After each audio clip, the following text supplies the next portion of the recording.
నమస్కారం city news తెలుగుకి స్వాగతం. నమస్కారం సిటీ న్యూస్ కి స్వాగతం. ఈనాటి వార్తా విశేషాలు. జాతీయ ప్రతిభ ఉపకార వేతనం పొందడానికి విద్యార్థులు కృషి చేయాలని రాష్ట్ర ఉత్తమ ఉపాధ్యాయ అవార్డు గ్రహీత యూటీఎఫ్ నాయకులు ఎన్నికొల్ల పోలీసరావు అన్నారు. మంగళవారం కర్లపాలెం ఉన్నత పాఠశాలలో చదువుకున్న జాతీయ ప్రతిభ ఉపకార వేతన పోటీ పరీక్షకు సిద్దపడుతున్న 8వ తరగతి విద్యార్థులకు స్టడీ మెటీరియల్ ను అందించారు. ఈ సందర్భంగా ఎన్నికొల్ల పోలీసరావు మాట్లాడుతూ విద్య దేశాభివృద్ధికి పునాది వంటిదని, అటువంటి విద్యను విద్యార్థులు ఆసక్తితో చదవాలని, ఎక్కువ మంది ఉపకార వేతనం పొందడానికి ప్రయత్నం చేయాలని సూచించారు. ఈ కార్యక్రమంలో స్థానిక primary model school హెచ్ఎంజి Srinivasarao, P Rajesh, ఉన్నత పాఠశాల ఉపాధ్యాయులు ఫ్రాన్సిస్, రాజేష్, ఉదయ్, విద్యార్థులు పాల్గొన్నారు.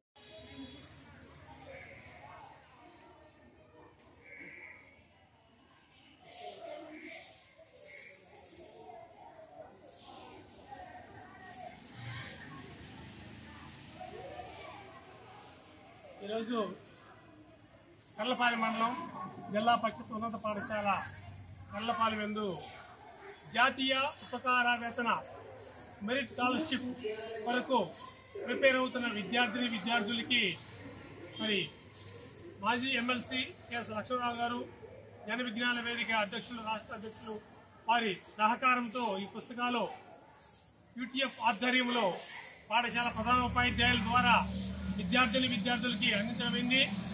మరి పుస్తకాలను ఉపయోగించుకొని విద్యార్థులు ఆ స్కాలర్షిప్ పొందవలసిందిగా కోరుతున్నాం.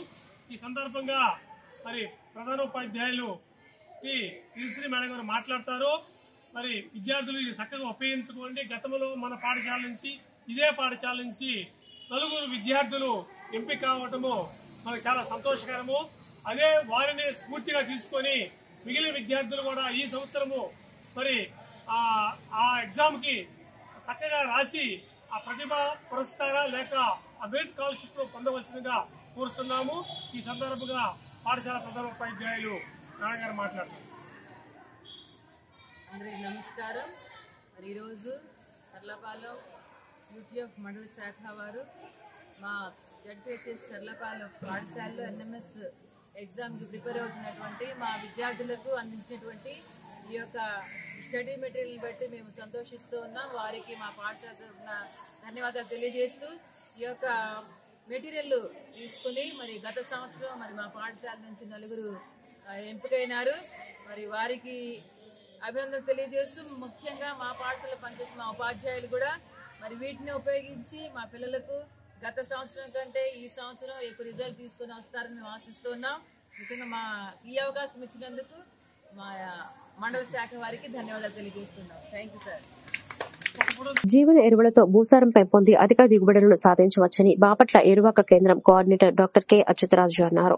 కర్లపాలెం శాఖ గ్రంథాలయం వద్ద ఆచార్యరంగ వ్యవసాయ విశ్వవిద్యాలయం ఆధ్వర్యంలో జీవన ఎరువులపై రైతులకు అవగాహన కార్యక్రమం నిర్వహించారు. ఈ సందర్భంగా అచ్యుతరాజు మాట్లాడుతూ జీవన ఎరువులు వాడటం వల్ల పంటలో బ్యాక్టీరియా, ఫంగస్ తగ్గుతుందన్నారు. రసాయనాలు లేకుండా మొక్కకు పోషకాలు అందిస్తున్నామన్నారు. దీని వలన యూరియా వాడకం కూడా తగ్గుతుందన్నారు. ఈ కార్యక్రమంలో కద్రి బాబురావు, కళాశాల విద్యార్థులు, రైతులు ఈ ఒక్క సీస మనకేంటంటే 200 కేజీల్లో కలిపేసి విత్తనం వేయక ముందు మనం అందులో చల్లేసుకుంటే మన భూమి సారం పెరుగుతుంది.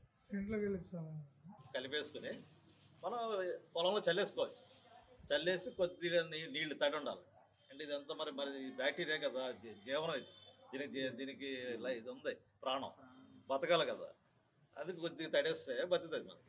దీనివల్ల ఏంటంటే మనకి దీంట్లో 3 రకాల ఎరువులు ఉన్నాయి మనకి. ఒకటి నత్రజని ఇచ్చేది ఒకటి ఉంది, అలాగే భాస్వరం ఇచ్చేది ఉంది, అలాగే పొటాషియం. ఈ నత్రజని ఎరువు ఏంటంటే మనకి దీంట్లో మన పెండబోగులు వేయగానే ఇది అందులోకి వెళ్ళి మనకి గాలిలో ఉన్న నత్రజని తీసుకుంటుంది. భూమిలో మిగిలిపోయిన మన ముందు పంటలు ఉంటాయి కదా, ఆ నత్రజనిని కూడా అందిస్తూ ఉంటుంది మనకి మొక్కకి. ఇది నత్రజని ఎరువు. దీన్ని అజోస్పైరిల్లం అంటాం. అలాగే పాస్పో బ్యాక్టీరియా ఉంది. పాస్పో బ్యాక్టీరియా అంటే మనం ఎక్కువ ఏంటంటే ఇప్పుడు డిఏపి కానీ లేకపోతే 20-20, 19-19 వాడతాం. అవన్నీ ఇప్పుడు మనం భాస్వరం ఎప్పుడు వాడాలంటే ఆకర్దంలోనే వెయ్యాలి. ఆకర్దంలో ఎందుకు వేయమంటాం? మనం వేరు వ్యవస్థ అభివృద్ధి చెందుతుంది. వేరుని అభివృద్ధి చెందడం కోసం భాస్వరం ఉపయోగపడుతుంది. తర్వాత మనకు ఉపయోగపడదు అది. అంటే మన రైతాంగం ఒక్కోసారి మర్చిపోయి ఏం చేస్తాం, 10-15 రోజులకి వేస్తాం, పర్వాలేదు తీసుకుంటాం. కానీ 20 రోజులకి అంతా మనకి పొట్ట తగిలేసిన తర్వాత మళ్ళీ ఇస్తాం కదా, అప్పుడు మన భాస్వరం ఇచ్చినా ఉపయోగపడదు మనకి. అది భూమిలో పేరుకుపోతుంది. ఆ పేరుకుపోవడం వల్ల ఇంకోటి ఏంటంటే మనకు వచ్చే పంటకి జింకుని తీసుకొని అవుతుంది, అడ్డుపడిపోయి జింకు లోపం వచ్చేస్తుంది మనకి. ఆ భాస్వరాన్ని కరిగించడం కోసం పాస్ఫోబ్యాక్టీరియా అనే ఒక జీవన ఎరువు ఉంది. అది కూడా మనం పెంట పొగలు కలిపి వేసుకున్నాం అనుకోండి, అది లోపల మిగిలిపోయింది దాన్ని అంతటి కరిగించి మళ్ళీ మొక్కకు అందిస్తుంది. అలాగే మన పొటాషియం అంటే ఇది పొటాషియం ఎరువును కూడా కరిగించడానికి ఒక బ్యాక్టీరియా ఉంది. అది కూడా అంతే, మనం అందులో వేసుకుంటే కనుక మిగిలిపోయిన భూమిలో మిగిలిపోయిన అన్నింటికి అందిస్తుంది. దీనివల్ల ఏంటంటే మనకి ఏంటంటే ఇప్పుడు ఇవన్నీ ఎందుకు చెప్తున్నానంటే రాబోయే రోజుల్లో యూరియా మీద కూడా సబ్సిడీ కూడా తగ్గిస్తున్నారు. ఎందుకంటే మనకి నానో యూరియా అంటున్నారా, నానో డిఏపి అంటున్నారా, మీరు అన్నారు కదా రోజున కంపెనీ వాళ్ళు ఊదరగొడుతున్నారు మనకి. అంటే మనకు కేంద్ర ప్రభుత్వం కూడా తగ్గించడం కోసం అంటే మనం ఎక్కువ ఏంటంటే ఎరువులు ఎక్కువ వాడతాం. మనకు దానికి కావాల్సింది 26 కేజీలు నత్రజని వేయమంటే కొద్దిగా మనం ఏంటంటే పచ్చదనం పచ్చగా లేదని చెప్పి ఇంకో 10 కిలో ఎక్కువ వేస్తాం. దానివల్ల పురుగు తెగుళ్ళు ఎక్కువ అవుతాయి మనకి, అంతే కదా. మనం ఏంటంటే అది ఎంత తీసుకుంటుందో అంత తీసుకుంటుంది, మిగతా భూములు ఉండిపోతుంది. అంతవరకే మొక్క తీసుకోవాల్సింది కొంత తీసుకుంటుంది అంతే. అది మిగతాదంతా భూములు ఉండిపోయి ఏమవుతుంది, దానికి మిగతా పోషకాలను తీసుకోకుండా అడ్డుపడిపోతూ ఉంటుంది. అందుకోసం దాన్ని తగ్గించి ఈ ఎలాంటివన్నీ వాడితే కనుక మన నత్రజని 25% తగ్గించు. తక్కువ వేతనంతో పేద ప్రజల ఆరోగ్య పరిరక్షణకు అవసరమైన సహాయ సహకారాలు అందిస్తున్న ఆశా కార్యకర్తలు అభినందనీయులని మాజీ ఎంపీపీ మైనేని రత్నప్రసాద్ పేర్కొన్నారు. బాపట్ల జిల్లా వేమూరు నియోజకవర్గం మండల కేంద్రం అమర్తులూరు ప్రాథమిక ఆరోగ్య కేంద్ర పరిధిలో పనిచేస్తున్న ఆశా కార్యకర్తలకు గ్రామానికి చెందిన గడ్డిపాటి ఆదిశేష రత్నం జ్ఞాపకార్థం కుమారుడు ప్రభాకర్ రావు ఆర్థిక సహకారంతో మంగళవారం అమర్తులూరు పీహెచ్సీలో నూతన వస్త్రాలు పంపిణీ చేశారు. భవిష్యత్తులో మరిన్ని సేవా కార్యక్రమాలతో ముందుకు వెళ్లాలని ఆకాంక్షిస్తూ ఆశా కార్యకర్తలపై దాతలు చూపించిన ఆదరాభిమానాలకు వైద్యాధికారి సిబ్బంది కృతజ్ఞతలు తెలిపారు. ఈరోజు గత 4 సంవత్సరాల నుండి మనం ఆశా వర్కర్లకి కరోనా వచ్చినప్పటి నుంచి కూడా మరి మండలం అంతా కూడా పట్టించడం జరుగుతుంది. అట్లాగే కరోనా వచ్చిన సందర్భంగా మెడికల్ సిబ్బంది 4 పీసీల్లో కూడా ఇవ్వడం జరిగింది. తదుపరి ఆశా వర్కర్లకు ఇస్తున్నాం. ఈ సంవత్సరం మరి మన పిఎస్సి పరిధిలో ఉన్న తిరుమల, యలవర్రు, గోవాడ, పాంచాలవరం, పెదపూడి, అమ్మకూరు గ్రామాలకు చెందిన ఆశా వర్కర్లకి నూతన వస్త్రాలతో గౌరవించాలనే ఆలోచనతో మరి ఈరోజు ఈ కార్యక్రమం పెట్టడం జరిగింది. ఈ కార్యక్రమానికి ప్రథమంగా గడ్డిపాటి శేషారత్నం గారు అని చెప్పి వారు మరణించారు. వారి జ్ఞాపకార్థం ఇవ్వడం జరుగుతుంది. వారి కుమారుడు ప్రభాకర్ అని మరి మన గ్రామంలో అంతకుముందు అన్నదాన కార్యక్రమం అయ్యి చేశాడు. మరి మన గ్రామంలో పేద ప్రజలను ఆరోగ్యంగా చూస్తున్న ఆశా వర్కర్లకి చుట్టుపక్కల ప్రాంతాల వారికి బట్టలు ఇవ్వాలనే ఉద్దేశంలో వారు నాతో చెప్పడం, మరి మేము చేసే కార్యక్రమాలు స్పందించి వారు ఇవ్వటం, మరి ప్రత్యేకంగా గడ్డిపాటి శేషారత్నం గారి కుమారుడు ప్రభాకర్ కృతజ్ఞతలు తెలియజేసుకుంటూ మరి మేము ఆరోగ్యానికి కూడా మా మిత్ర బృందం మరి అనేక రకాల సేవా కార్యక్రమాలు చేస్తుంటారు. ఈ హాస్పిటల్లోనే మరి ఆపరేషన్ థియేటర్కి కావాల్సిన సామాను అప్పుడు మేము ఇవ్వడం జరిగింది. ఆ తదుపరి 2 సంవత్సరాల నాడు అన్ని గ్రామాల్లో కరెంటుతో ఆవిరి పట్టి మరి మిషన్స్ ఇవ్వడం జరిగింది. ఈ కాకుండా ఈ ఆశా వర్కర్లకి ఇవ్వటం, మరి మేము చేతనైన వారికి మరి ఆరోగ్యమే పేద ప్రజలకు కావాల్సింది మీరే కాబట్టి ప్రధానమైన ఇందాక పాటలో వినిపించారు. మిమ్మల్ని గౌరవించుకోవాలి, మీరు బాగుంటేనే మేము అందరం బాగుంటాం, ఇక్కడ పేద ప్రజలు కూడా బాగుంటారు. మీకు అందుట్లో తక్కువ జీతం, ఎందుకంటే మిగిలిన ఏఎన్ఎం అంటే వేరే అని కాదు, వారికన్నా కూడా చాలా తక్కువ జీతం కాబట్టి ప్రప్రదంగా మిమ్మల్ని గౌరవించడం. మన గాంధీ జయంతి సందర్భంగా పంచాయతీ కార్మికులకు కూడా ఇట్లాగే పారిశుద్ధ్య కార్మికులకి 6 గ్రామాల్లో వారికి నూతన వస్త్రాలు ఇచ్చాం. మరి మేము ఎందుకంటే మీరందరూ కూడా ప్రజలకు దగ్గరగా ఉండేవాళ్ళు, మరి కాబట్టి మేము మా మిత్రులున్నాం. మరి ఇటువంటి కార్యక్రమాలు చేస్తున్నందుకు దీన్ని సహకరిస్తున్న పెద్దలకి అందరికి కూడా ప్రత్యేకంగా కృతజ్ఞతలు.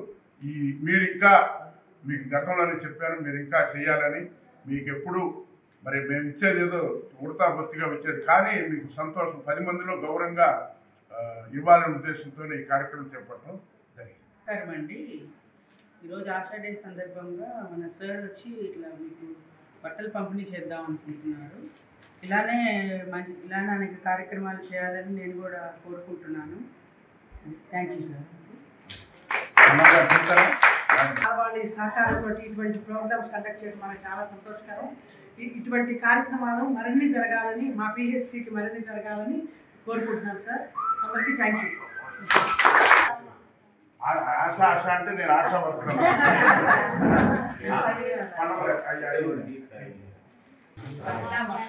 రండమ్మా, వరుస ఆశ పడి రావాలి. డాక్టర్ గారు ఇస్తాడు. తర్వాత రండమ్మా, వాళ్ళు అందరూ ఇస్తారు. తర్వాత అది తెల్ల ఇస్తే తెల్ల వేసుకున్నాం. బాబీ అంటే ఎవరు ఉన్నారు? అమ్మ ఇట్లండి అమ్మ,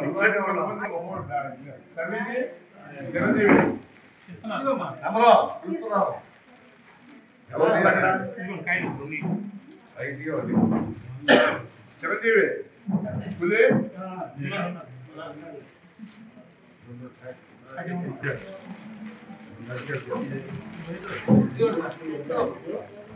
ఇట్లండమ్మా ఒకరిద్దరు. అత్యవసర సమయంలో మనిషి ప్రాణాలను రక్షించే ప్రక్రియ అయిన సిపిఆర్ పై వారం రోజుల పాటు అమృతలూరు ప్రాథమిక ఆరోగ్య కేంద్ర పరిధిలోని గ్రామాల్లో సిబ్బందితో నిర్వహిస్తామని వైద్యాధికారి ఆరుకోటి నాగిరెడ్డి తెలిపారు. బాపట్ల జిల్లా వేమూరు నియోజకవర్గం మండల కేంద్రం అమృతలూరు ప్రాథమిక ఆరోగ్య కేంద్రంలో మంగళవారం కార్డియాక్ తో అరెస్టు అయిన వ్యక్తిని ఏ విధంగా రక్షించాలో ఆరోగ్య సిబ్బంది డెమాన్స్ట్రేషన్ చేసి చూపించారు. కార్యక్రమంలో గ్రామస్తులు, సూపర్వైజర్లు, ఎమ్మెల్యే హెచ్పీలు, ఆశా కార్యకర్తలు, 104 సిబ్బంది తదితరులు పాల్గొన్నారు. అంటే మనం చూస్తూ ఉంటాం రోడ్డు మీద ఒక్కొక్కరు పెద్దవాళ్ళు కానివ్వండి, చిన్నవాళ్ళు కానీ రీసెంట్ గా అమర్తలూరులో కూడా ఇలాంటి ఒక సిచ్యువేషన్ జరిగింది. ఏదో ఒక సెంటర్ దగ్గర ఒక ఆవిడ సడన్ గా కార్డియాక్ అరెస్ట్ అయ్యి డెత్ అయిపోయిన సిచ్యువేషన్ మనం అమర్తలూరులో కూడా చూసాము. అలాంటి టైంలో మెడికల్ అయినా, ఇప్పుడు మెడికల్ వాళ్ళకి సంబంధించిందే సిపిఆర్ అనుకుంటారు, కానీ సిపిఆర్ అనేది ఒక మెడికల్ వాళ్ళకే సంబంధించింది కాదు, నార్మల్ పబ్లిక్ కూడా చెయ్యాలి అని చెప్పేసి ఈ వారం అంతా సిపిఆర్ అవేర్నెస్ వీక్ అనేది కండక్ట్ చేస్తూ ఉంటారు. ఇందులో మనం ఏం చేయాలంటే ఎవరైనా సరే మనం వెళ్తూ ఉన్నప్పుడు కానీ, రోడ్డు మీద కానీ, మనకు తెలిసిన వాళ్ళు కానీ, ఇళ్లలో ఉన్న వాళ్ళు కానీ సడన్ గా గనక పడిపోయి ఉంటే వాళ్ళు వివిధ కారణాలతో పడిపోయి ఉండొచ్చు. అందులో ఒకటి కార్డియాక్ అరెస్ట్ అంటారు, అంటే గుండె రక్త ప్రసరణ ఆపివేయడం. సో అలాంటి సందర్భంలో మనం గనక ఈ సిపిఆర్ పర్ఫామ్ చేస్తే గనక వాళ్ళని వెంటనే బ్రతికించవచ్చు. అట్లీస్ట్ ఫస్ట్ ఎయిడ్ మేనేజ్మెంట్ కింద ఎమర్జెన్సీ ఫస్ట్ ఎయిడ్ అంటారు దీన్ని. సో ఇది మనం చేయడం వల్ల ఒక లైఫ్ ని మనం సేవ్ చేయొచ్చు. అందుకే ఇది లైఫ్ సపోర్టింగ్ ప్రొసీజర్ అని కూడా, లైఫ్ సేవింగ్ ప్రొసీజర్ అని కూడా అంటారు. సో ఇప్పుడు ఈ సిపిఆర్ అనేది ఎలా పర్ఫామ్ చేయాలనేది మనం రోల్ ప్లే ద్వారా అయిపోయారు.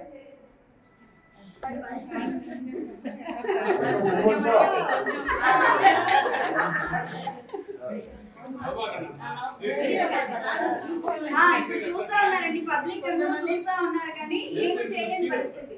సో అలాంటి సందర్భంలో మనం ఏం చేయాలి? పబ్లిక్ చూస్తూ ఉన్నారు కానీ అందరూ రెస్పాండ్ అవ్వలేరు.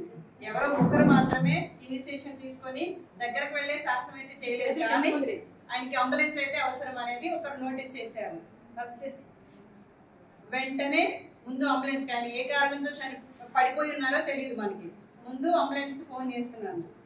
అంబులెన్స్ ఫస్ట్ రాగానే మనం ఎవరైతే ఇనిషియేషన్ తీసుకొని పేషెంట్ ఇట్లా అన్కాన్షియస్ గా పడి ఉన్నారో వాళ్ళ దగ్గరికి మనం వెళ్ళాలి. ఇప్పుడు ఈ నడుస్తూ పడిపోయారంట, దీంట్లో అనుకోండి కూర్చొని కుప్పకూలిపోవచ్చు. అట్లా మనం ఫ్లోర్ మీదకి, అంటే స్ట్రాంగ్ గా ఫుల్ గా ఉండే ఒక సర్ఫేస్ మీదకి పేషెంట్ ని తీసుకొని రావాలి. ఫ్లాట్ గా ఉండాలి, హార్డ్ గా ఉండాలి అనమాట. నేల అయితే హార్డ్ గా ఉంటుంది, సో మనం అట్లాంటి సర్ఫేస్ మీదే పడుకోబెట్టాలి. ఒక్కొక్కసారి పేషెంట్స్ అంటే మాల్ పర్సన్స్ రోడ్డు మీద వెళ్తా ఉంటారు, రోడ్డు మధ్యలో లేకపోతే బైక్ మీదే ఉండి, వెహికల్స్ మీద ఉండి అట్లాగే కొలాప్స్ అయిపోతూ ఉంటారు అనమాట. అలాంటప్పుడు ఏం చేయాలంటే ఆ వెహికల్స్ మీద నుంచి కానీ లేకపోతే ఆ రోడ్డు మధ్యలో నుంచి కానీ వాళ్ళని పక్కకు తీసుకురావాలి, ఫుట్పాత్ మీదకి తీసుకురావాలి. ఆ ఫుట్పాత్ మీదకి తీసుకొచ్చి దాని మీద గట్టిగా ఉండేది కదా ఫుట్పాత్, దాని మీద పక్కకు జరిపి తీసుకురావాలన్నమాట. ఇవన్నీ ఎందుకు చేయాలంటే ఫస్ట్ స్టెప్ మనం సిపిఆర్ చేసేటప్పుడు మొట్టమొదటిది ఏంటంటే సీన్ సేఫ్టీ అంటారనమాట. మనం సేఫ్టీ చూడాలి, మనం పేషెంట్ యొక్క సేఫ్టీ చూడాలి, అట్లాగే మన సేఫ్టీ కూడా చూసుకోవాలి. అలా వివేచన లేకుండా పడిపోయారని గబగబల్ని మనం కూడా వెళ్ళిపోయి అక్కడే స్టార్ట్ చేస్తే రోడ్ యాక్సిడెంట్స్ అయ్యే ఛాన్సెస్ ఉంటాయి. అలాంటప్పుడు అట్లా జాగ్రత్తగా పక్కకు తీసుకొచ్చి సిపిఆర్ స్టార్ట్ చేయాలి. ఇప్పుడు ఇంకో కేసు ఏంటంటే ఒక్కొక్కసారి ఎలక్ట్రికల్ షాక్ కొడుతుంది పేషెంట్, అంటే ఆ పర్సన్ వైర్స్ని పట్టుకొని షాక్ కొట్టేసేసి అరెస్ట్ అయిపోయి పడిపోతారు, అంతే ఆ వైర్ చేతిలోనే ఉండి పడిపోతారు అనమాట. అట్లా పడిపోయినప్పుడు ఏంటంటే ఆ ఎలక్ట్రిసిటీ అనేది ఆ పేషెంట్ బాడీలోకి పాస్ అని అవుతుంది. మనం వెళ్తాము, మనకి సిపిఆర్ తెలుసు, ఇప్పుడు మనం చెప్తాము, మీకు అవేర్నెస్ వస్తుంది, మీరు నాకు సిపిఆర్ తెలుసు కదా, గబగబా ఇట్లా చూసి పేషెంట్ ని ఇట్లా ట్యాప్ చేస్తూ hello mister how are you, hello mister how are you అట్లా చెక్ చేయాలన్నమాట. పేషెంట్ రెస్పాన్స్ ఏం లేదు, ఇమీడియట్ గా 180 కాల్ చేస్తా ఉంటారు. ఇప్పుడు నేను ఇమీడియట్ గా ఇక్కడ మనకి రెండింటి బెస్ట్ మధ్యలో ఇక్కడ స్టెన్ అని ఉండేది, ఆ స్టెన్ కింద మధ్యలో ఇట్లా సిపిఆర్, ఈ సిపిఆర్ చేసే పద్ధతి గట్టిగా డామినెంట్ అంటే గట్టిగా చేసి ఇట్లా చేయాలన్నమాట. ఇట్లా గట్టిగా చేస్తా రికవరీ పొజిషన్ లో పెట్టేసి మనం 108 లో ప్రతి గ్రామాన్ని ఉన్నతిగా ఆహ్లాదకరమైన గ్రామంగా తీర్చిదిద్దాలనే లక్ష్యంతో ప్రజలకు అవగాహన కల్పించి గ్రామ పంచాయతీ పాలకవర్గ సభ్యులు అధికారులు పనిచేయాలని ఎంపీపీ రాపల్ల నరేంద్ర కుమార్ పేర్కొన్నారు. బాపట్ల జిల్లా వేమూరు నియోజకవర్గం అమలుదూరు మండల పరిషత్ కార్యాలయంలోని సమావేశంలో స్థానిక సుస్థిరాభివృద్ది లక్ష్యాలు theme 5 clean and green RGSJ కార్యక్రమంలో భాగంగా 2025-26 ఆర్థిక సంవత్సరంలో యాక్షన్ ప్లాన్ పై మంగళవారం సర్పంచ్లకు, ఉప సర్పంచ్లకు, కార్యదర్శులకు శిక్షణ కార్యక్రమం జరిగింది. తొలుత భారత రాజ్యాంగ నిర్మాత డాక్టర్ బిఆర్ అంబేద్కర్, జాతిపిత మహాత్మాగాంధీ చిత్రపటాలకు పూలమాలలు వేసి నివాళులర్పించారు.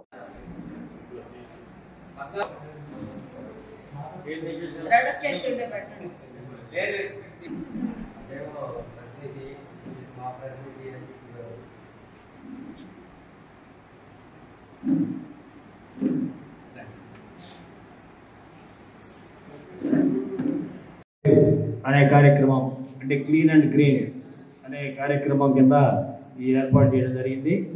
మరి 3 రోజుల పాటు ఎండిఓ గారికి, డిప్యూటీ ఎండిఓ గారికి ఈ కార్యక్రమం మీద శిక్షణ ఇవ్వడం జరిగింది జిల్లా పరిషత్లో. దీనివల్ల గ్రామాల్లో పారిశుధ్యం సరిగా ఉండాలి. క్లీన్ అండ్ గ్రీన్ అంటే రోడ్లు వెంబడి చెత్త లేకుండా, గడ్డి లేకుండా మరి ముందు కొడదు, మరి చెత్తని ప్లాస్టిక్ రహిత సమాజాన్ని రూపొందించాలని మన ప్రధానమంత్రి గారు కానీ, మన ముఖ్యమంత్రి గారు కానీ ముఖ్యంగా కోరుకునేది స్వచ్ఛ భారత్ అనే మిషన్ ఏర్పాటు చేసి గ్రామాల్లో పరిశుభ్రంగా ఉండాలా, అంటురోగాలు నివారించే చర్యలకు భాగంగా ఈ యొక్క గ్రీన్ అంబాసిడర్లను ఏర్పాటు చేయడం జరిగింది. గ్రీన్ అంబాసిడర్ ద్వారా శుభ్రంగా చెత్తని ఎక్కడ గ్రామంలో లేకుండా శుభ్రపరిచి ఒక రిక్షా ద్వారా కానీ, లేకపోతే ట్రాక్టర్లు ఉంటే పంచాయతీలో ట్రాక్టర్ల ద్వారా కానీ మన షెడ్డుకు తరలించి మరి వచ్చే వ్యర్థాన్ని అమ్మి దాన్ని సంపద కింద కూడా సృష్టించాలనే ఉద్దేశంతో ఈ కార్యక్రమాన్ని పెట్టారు. మరి ప్రతి పంచాయతీ సర్పంచులు, కార్యదర్శులు కూడా ఈ యొక్క కార్యక్రమాన్ని దిగ్విజయం చేసి మరి ఇంటింటికి తిరిగి తడి చెత్త, పొడి చెత్తను వేరు చేసి మళ్ళా గ్రామాల్లో ఊరు బయట మెయిన్ ఏంటంటే గ్రామాల్లో ఊరు బయటే ఎక్కువ చెత్త వేస్తున్నారు. ఆ చెత్తని ఎట్టబడితే అట్ట పడేయకుండా మరి డస్ట్బిన్లు ఏర్పాటు చేసి అక్కడ వేసినట్టయితే మరి అక్కడ డస్ట్బిన్లు వేసి తర్వాత ఆ చెత్త ఎత్తుకెళ్ళడానికి బాగుంటుంది. అవన్నీ లేకపోతే పందులు అన్నీ పాడు చేసి గ్రామాలంతా అపశబ్దంగా చేస్తున్నాయి. అందువల్ల ప్రతి గ్రామం వెలుపల కూడా డస్ట్బిన్లు ఏర్పాటు చేయాల్సిందిగా కోరుతున్నాం. ఎందుకంటే ఇప్పుడు అమ్మత్తులో ఉందనుకోండి, సహజంగా అటు ఇటు చండాలంగా ఈ గోవాడ వెళ్ళే రోడ్లంతా పందులు పొల్లాడుతూ ఉంటాయి. అందువలన శుభ్రంగా చేసినట్టయితే మనం ప్రతి గ్రామం కూడా ఆదర్శ గ్రామంగా తీర్చిదిద్దాలని కోరుకుంటూ ఈ అవకాశం ఇచ్చినట్టు ఎంపీ చేసుకున్నామన్న దాని మీద ట్రైనింగ్ శిక్షణ కార్యక్రమం జరుగుతుంది. కాబట్టి అందరూ చక్కగా నేర్చుకొని మీ గ్రామాల్లో కూడా పరిశుభ్రతగా ఉంచుకోవాలని చెప్పని నేను కోరుకుంటున్నాను. అలాగే మనకి థీమ్లో మామూలుగా 17 ఉంటే 9 మనకు ఉన్నాయి అన్నమాట. ఆ 9 ఏంటంటే ఫస్ట్ది పేదరికం లేని మెరుగైనటువంటి జీవనోపాధులు గల గ్రామంగా చేసుకోవాలి. రెండోది వచ్చేటప్పటికి ఆరోగ్యకరమైనటువంటి గ్రామంగా చేసుకోవాలి. మూడవది పిల్లల స్నేహపూర్వక గ్రామంగా చేసుకోవాలి. అలాగే గ్రామంలో నీరు మనకి మంచినీళ్ళు చాలా అవసరం కాబట్టి ఏ నీరైనా కూడా ఆ నీటి సమృద్ధి కలిగినటువంటి గ్రామంగా మనం ఏర్పాటు చేసుకోవాలి. 5 పరిశుభ్రమైనటువంటి మరి హరిత గ్రామంగా మనం ఏర్పాటు చేసుకోవాలి. అలాగే 6వ థీము స్వయం సమృద్ధితో మెరుగైనటువంటి మౌలిక సదుపాయాలు కలిగినటువంటి గ్రామంగా ఏర్పాటు చేసుకోవాలి. అలాగే 7వ థీము సామాజిక న్యాయము మరియు సామాజికంగా భద్రత కలిగినటువంటి గ్రామంగా మనం ఏర్పాటు చేసుకోవాలి. 8 వచ్చేటప్పటికి సుపరిపాలన కలిగిన గ్రామంగా ఏర్పాటు చేసుకోవాలి. 9 వచ్చేటప్పటికి మహిళా స్నేహపూర్వక గ్రామంగా ఏర్పాటు చేసుకోవాలి. ఈ 9లో 5వది తీసుకున్నాం అనమాట. మనం పరిశుభ్రమైన మరియు హరిత గ్రామంగా క్లీన్ అండ్ గ్రీన్ అనమాట. మన గ్రామాన్ని చక్కగా శుభ్రం చేసుకొని క్లీన్ అండ్ గ్రీన్గా ఉంచుకొని పచ్చదనంగా గ్రామంగా ఏర్పాటు చేసుకుని మన గ్రామాలు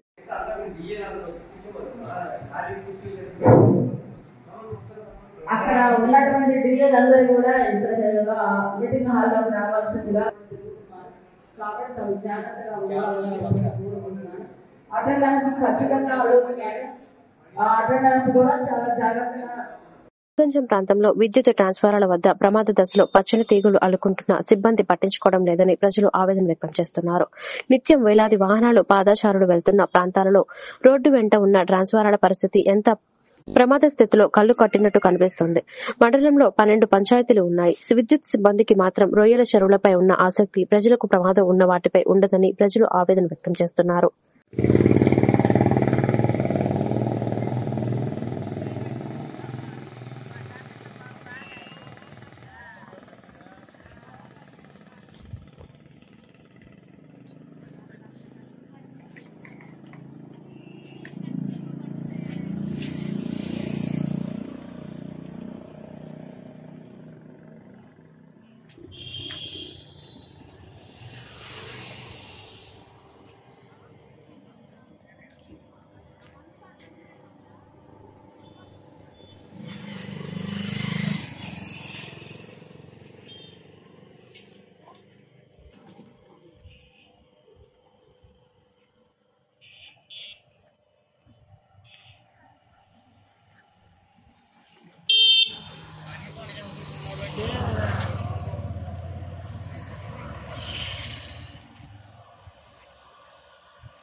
బాపట్ల జిల్లా ఇంకోలు మండలం దుద్దుకూరు యారవాగు ఉధృతంగా ప్రవహిస్తుండటంతో ఆ ప్రాంతంలో ఆందోళన పరిస్థితులు నెలకొన్నాయి. ఎగువన కురిసిన భారీ వర్షాల ప్రభావంతో వాగు ఉధృతంగా ప్రవహిస్తోంది. నీటి ప్రవాహం తీవ్రత కారణంగా ఒంగోలు ఇంకోలు రహదారిపై రాకపోకలు పూర్తిగా నిలిచిపోయాయి. ఈ ఘటనపై స్పందించిన పోలీసులు, రెవెన్యూ యంత్రాంగం తక్షణమే చర్యలు చేపట్టి ప్రత్యేక బందోబస్తు ఏర్పాట్లు చేశారు. సిబ్బంది నీటి ఉధృతి పరిస్థితులు, భద్రతపై ప్రత్యేక పర్యవేక్షణ చేస్తున్నారు. ప్రజలు అనవసరంగా యారవాగు సమీప ప్రాంతాలకు వెళ్లవద్దని, అప్రమత్తంగా ఉండాలని అధికారులు విజ్ఞప్తి చేస్తున్నారు.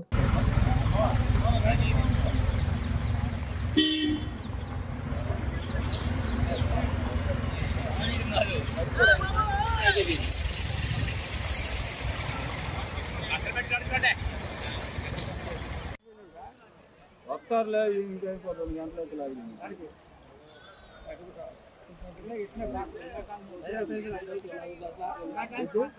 బోధిని ఒకసారి ఆకలి అయితే తింటావా? ఆకలి కాదు.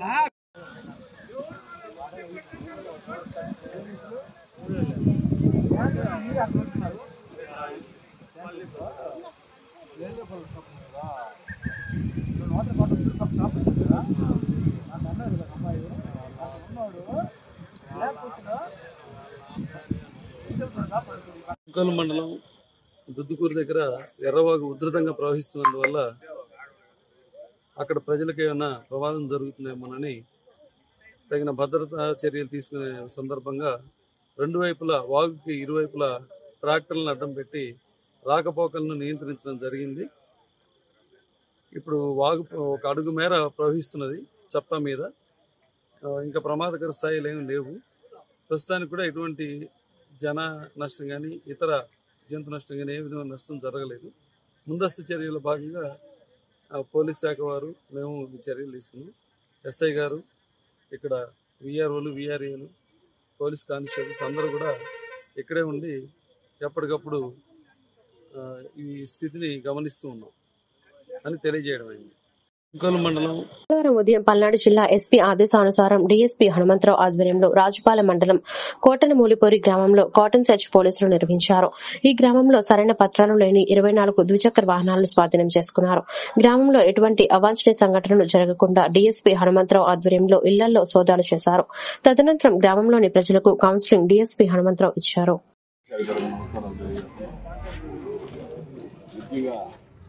మీ ఊరు రికార్డు చూస్తే చాలా బాగుంది. ఎక్కడ ఇంతవరకు గొడవలు కానీ సందర్భం మా పోలీస్ రికార్డులో ఎక్కడ మీరు లేరు. అది చాలా సంతోషం. అయితే రీసెంట్గా వచ్చిన ఎస్సీఎస్టీ కేసు ఒకటి అయ్యింది. అదేంత ఇంపార్టెంట్ ఏం కాదు, దాని గురించి కొంత ఆలోచించద్దు. అలాగే నిన్న కూడా ఒక చిన్న ఇన్సిడెంట్ జరుగుతూ ఉంది. దాని గురించి మా సిఐ గారు ఎంఆర్ఓ గారు అందరూ విచారిస్తున్నారు. దాన్ని కూడా ఇమ్మీడియట్లీగా క్లోజ్ చేద్దాం. ఈరోజు అందరూ సహకారం అనవసరంగా చిన్న చిన్న ఇన్స్టిట్యూషన్ పెంచుకుంటూ పోతే అది లేనిపోయిన కాంప్లికేషన్స్ అవుతాయి. ఊరు ఇప్పుడు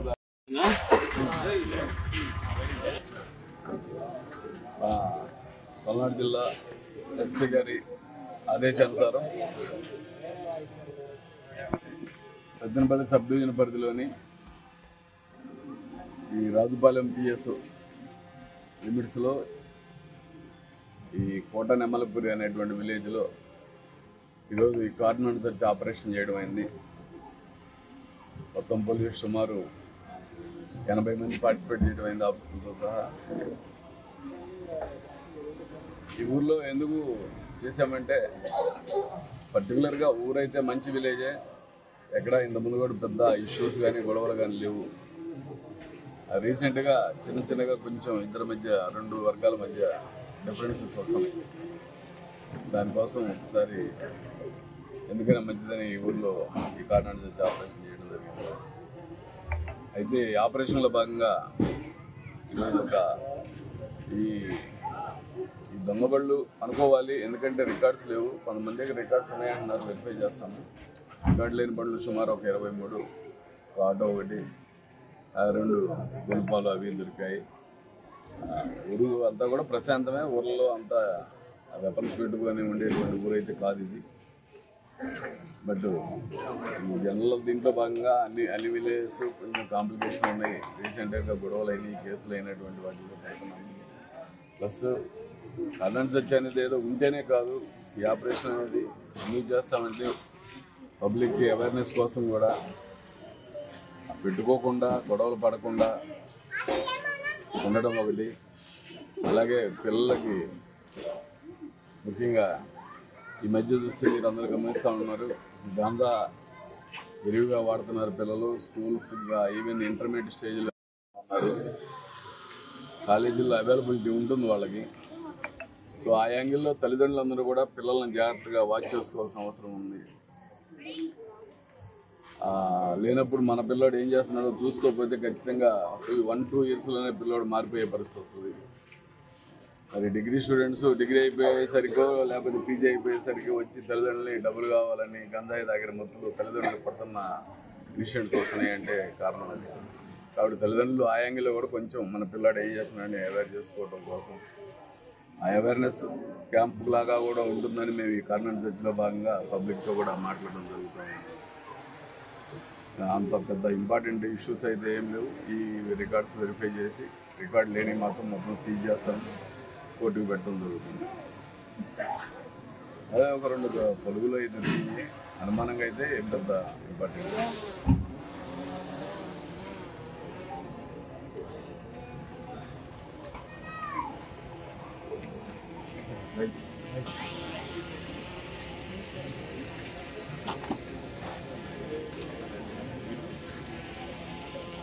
రొంపిచెర్ల మండల పరిషత్ కార్యాలయంలో క్లీన్ అండ్ గ్రీన్ లో భాగంగా మండలంలోని సర్పంచ్లు, ఉప సర్పంచ్లు, పంచాయతీ కార్యదర్శులకు ఒకరోజు శిక్షణ కార్యక్రమాన్ని ఎంపీడీఓ మాథ్యూ బాబు ప్రారంభించారు. ఈ సందర్భంగా ఆయన మాట్లాడుతూ పారిశుద్ధ్య మెరుగుదలకు ప్రతి ఒక్కరూ కృషి చేయాలన్నారు. ఈ కార్యక్రమంలో ఇన్ఛార్జ్ ఈఓపీ ఆర్డీ మస్తాన్వలి తదితరులు పాల్గొన్నారు. గ్రామాల్లో ప్రజలకు అవగాహన కల్పించి మరి పరిశుభ్రమైనటువంటి గ్రామాలు ఉండే విధంగా కార్యక్రమాలు ఇవ్వడం అనేది జరుగుతుంది. ఎందుకంటే ప్రస్తుతం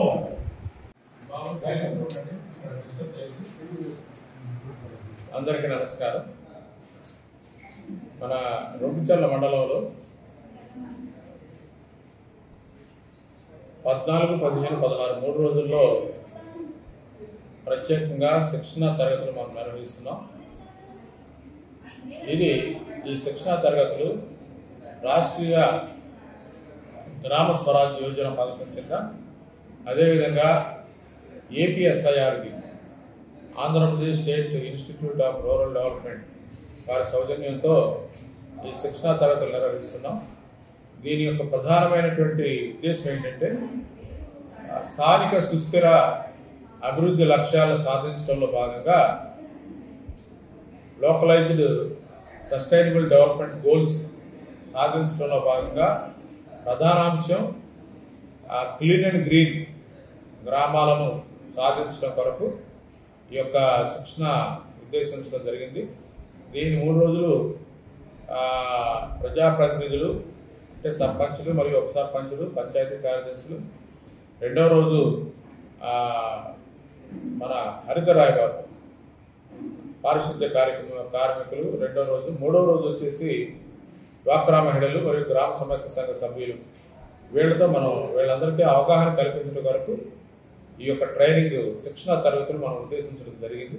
చిన్నపిల్లలు దృఢంగా ఉండాలంటే చిరుధాన్యాలు తప్పనిసరిగా తీసుకోవాలని ఐసీడీఎస్ సిడిపిఓ కాంతకుమారి అన్నారు. రంపిచెర్ల గ్రామంలో ఎంపీడీఓ ఆఫీస్ ఆవరణంలో పౌష్టికాహార మహోత్సవాలు నిర్వహించారు. ఈ కార్యక్రమానికి ముఖ్య అతిథులుగా తహసీల్దార్ బండి నిర్మల, ఎంపీడీఓ మాథ్యూబాబు పాల్గొని పౌష్టికాహార గురించి గర్భిణులకు, బాలింతలకు వివరించారు. తక్కువ ఖర్చుతో ఎక్కువ పోషకాలు ఉండే ఆహారాన్ని పిల్లలకు తప్పనిసరిగా పెట్టాలని సూచించారు. ఈ కార్యక్రమంలో అంగన్వాడీ టీచర్లు, గ్రామ పెద్దలు పాల్గొన్నారు.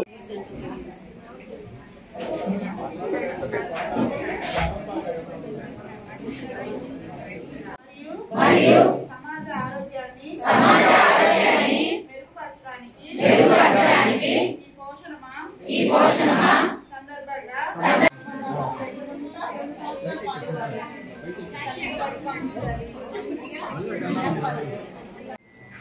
ఇలా గర్భిణీగా ఉన్నప్పటి నుంచి కూడా ఆహార పదార్థాలు ఏ విధమైన పోషకాహారం తీసుకోవాలి, తర్వాత తన కడుపులో పెరిగే శిశువుని తగిన జాగ్రత్తలు, పురుషుల యొక్క భాగస్వామ్యం ఏ విధంగా ఉండాలి, ఇంట్లో వాళ్ళు తీసుకునే ఆహారం పట్ల కానీ, ఆహారం తయారు చేసే విధానంలో కానీ, పిల్లలు పెంచే విధానంలో కానీ పురుషుల యొక్క భాగస్వామ్యం చూపించడం, దానికి అనుగుణంగా వంటల పోటీలు నిర్వహించడం, మునగాకు, కరివేపాకు పైన పూర్తి అవగాహన కల్పించడం, డైలీ తీసుకునే ఆహారంలో వీటి యొక్క వాడకం పెంపొందించేలాగా తగిన విధంగా అవగాహన మీటింగ్లు పెట్టడం జరిగింది. మరియు ఇంకొక మెయిన్ ముఖ్య ఉద్దేశం డైలీ తీసుకునే డైట్లో షుగర్ కంటెంట్ కానీ, సాల్ట్ కంటెంట్ కానీ, ఆయిల్ కంటెంట్ కానీ పూర్తి స్థాయిలో తగ్గించాలి. ఎందుకంటే ఊబకాయం నుండి బయటపడాలన్నా, డయాబెటీస్, కిడ్నీకి సంబంధించిన వ్యాధుల నుంచి బయటపడాలన్నా షుగరు, సాల్ట్, ఆయిల్ కంటెంట్ వాడకంలో తగ్గిస్తే చాలా మంచిగా ఉంటుంది. సో ఈరోజు ఈ ప్రోగ్రాం మేము మండల స్థాయిలో రంపిచెర్ల మండలంలో పోషకాహారం పైన పూర్తి స్థాయి అవగాహన సెప్టెంబర్ 17వ తారీఖు నుంచి అక్టోబర్ 16వ తారీఖు వరకు జరిగిన ప్రతిరోజు కూడా జరిగే యాక్టివిటీస్ గురించి చర్చించుకొని ఈ పోషణ మాసోత్సవం విజయవంతంగా మండల స్థాయిలో పూర్తి చేసుకోవడం జరిగింది. పల్నాడు జిల్లా గురజాల శ్రీ పాతపాటమ్మ దేవాలయంలో ప్రతి మంగళవారం వచ్చే భక్తులకు, వృద్ధులకు స్మైల్ ఫౌండేషన్ వారి ఆధ్వర్యంలో దాతల సహాయ సహకారాలతో అన్నదాన కార్యక్రమం నిర్వహించబడుతుంది. ఈ వారం అన్నదాన కార్యక్రమానికి సహకరించినటువంటి దాతలు గురజాల పట్టణానికి చెందినటువంటి చందోలు రాంబాబు, కుమారి కుమార్తె సత్యప్రియ సహాయ సహకారాలు అందించారు. ఈ కార్యక్రమానికి ముఖ్య అతిథిగా స్మైల్ ఫౌండేషన్ అధ్యక్షులు గుండా కాశీ విశ్వనాథం, ఉపాధ్యక్షులు బండి రవి పాల్గొని వారి చేతుల మీదుగా అన్నదాన కార్యక్రమాన్ని ప్రారంభించారు. ఈ సందర్భంగా వారు మాట్లాడుతూ అన్ని దానాల కంటే అన్నదానం చాలా గొప్పదని, అలానే స్మైల్ ఫౌండేషన్ గురజాలలో ఎన్నో స్వచ్ఛంద సేవా కార్యక్రమాలు నిర్వహిస్తుందని, స్మైల్ ఫౌండేషన్ కు సహకరించిన ప్రతి ఒక్కరికి హృదయపూర్వక ధన్యవాదాలు తెలియజేశారు.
ఈ వార్తలు ఇంతటితో సమాప్తం. మరొక బులెటిన్లో మళ్ళీ కలుద్దాం. నమస్కారం.